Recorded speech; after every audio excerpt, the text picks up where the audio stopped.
ছোট ছোট গোঁফ, মাথায় টুপি, হাতে ছড়ি, ঢিলেঢালা প্যান্ট, আটোসাটো কোট, উল্টো জুতো পরে হেঁটে বেড়াচ্ছেন, আর তাই দেখে আমরা হাসতে হাসতে খাচ্ছি গড়াগড়ি। বলা হচ্ছে চলচ্চিত্র ইতিহাসের সর্বকালের সেরা কৌতুক অভিনেতা ও পরিচালক, সকলের প্রিয় চার্লি চ্যাপলিনের কথা। অত্যন্ত দারিদ্র ও কষ্টের মাঝে শৈশব পার করেছেন বলেই হয়তো তিনি খুব ভালো করেই উপলব্ধি করতেন আনন্দ মানুষের জীবনে কতটা প্রয়োজন। এক শতাব্দী পূর্বেও তার অমর কাজগুলো আজকের দিনেও খোরাক যোগায়। চলচ্চিত্রের এবারের আয়োজন মহান এই মানুষটিকে নিয়ে। চ্যাপলিনের জন্ম 1889 সালের 16 এপ্রিল ইংল্যান্ডের দক্ষিণ লন্ডনের ওয়েলওর্থের বার্লো স্ট্রিটে।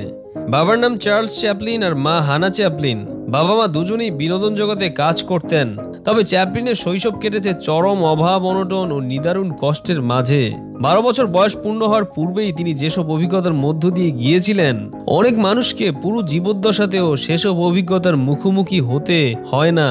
বয়স 3 বছর হওয়ার পূর্বেই তার বাবা মা আলাদা বসবাস করা শুরু করেন। শিশু চ্যাপলিন থাকতেন তার মায়ের সাথে, কিন্তু কয়েক বছর যেতে না যেতেই তার মা শারীরিক ও মানসিকভাবে অসুস্থ হয়ে মানসিক রোগ নিরাময় কেন্দ্রে ভর্তি হলে চ্যাপলিন অসহায় হয়ে পড়ে। অভাবের তাড়নায় ও মঞ্চে অভিনয় করার আগ্রহ থেকে মাত্র 8 বছর বয়সেই তিনি যুক্ত হন দ্য 8 ল্যাঙ্কাশায়ার ল্যাডস নামক একটি যাত্রা দলের সাথে। মূলত এখান থেকেই তার কর্মজীবন শুরু হয় এবং প্রথম থেকেই বালক চার্লি চ্যাপলিনের মঞ্চ অভিনয় দর্শক ও আয়োজকদের নজর কাটতে শুরু করে। এরপর চ্যাপলিন ছোটখাটো আরো নানা মঞ্চে, নানা প্ল্যাটফর্মে অভিনয়ের অংশগ্রহণ করে সুনাম কুড়াতে থাকেন। ফলস্বরূপ তার পরবর্তী জীবনে তৎকালের কিছু নামকরা চলচ্চিত্র নির্মাতা প্রতিষ্ঠানের সাথে অভিনয় ও চলচ্চিত্র নির্মাণের জন্য চুক্তিবদ্ধ হন। শুরু হয় তার জীবনের নতুন ও কর্মব্যস্ত এক অধ্যায়। এরপর চার্লি চ্যাপলিন নামক এই দুঃখী বালকটিকে আর পেছনে ফিরে তাকাতে হয়নি। চার্লি বড় হয়েছেন তীব্র অভাব অনটনের মাঝে, তাই তার প্রথম দিকের প্রায় প্রতিটি চলচ্চিত্রে সমাজের সবচেয়ে নিম্নবিত্ত শ্রেণীটি বিশেষ গুরুত্ব পেয়েছে। তিনি মূলত হাস্যরসাত্মক ঘরানার সিনেমা বানালেও পরবর্তীতে তার চলচ্চিত্রে অনন্য মাত্রা যেমন ট্র্যাজেডি, রোমান্স ইত্যাদি যোগ হতে থাকে।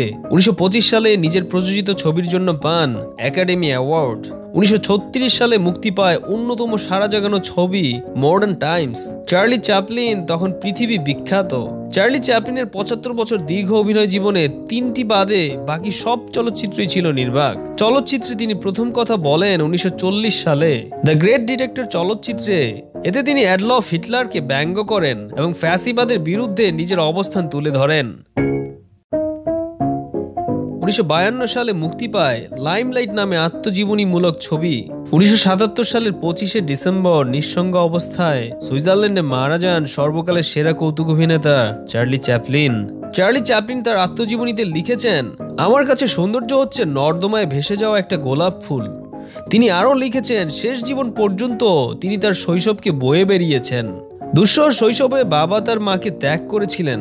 মা কখনো সস্তা নাটকের দলে গান গেয়ে, কখনো সেলাই করে চালিয়েছেন সংসার। তারা না খেয়েই থেকেছেন দিনের পর দিন, কখনো ভিক্ষা করে, কখনো চুরি করে জোগাড় করতে হয়েছে খাবার। শৈশবের সেই বঞ্চনা আর অপমানকেই যেন চার্লি মোকাবেলা করেছেন তার চলচ্চিত্রের ভেতর দিয়ে।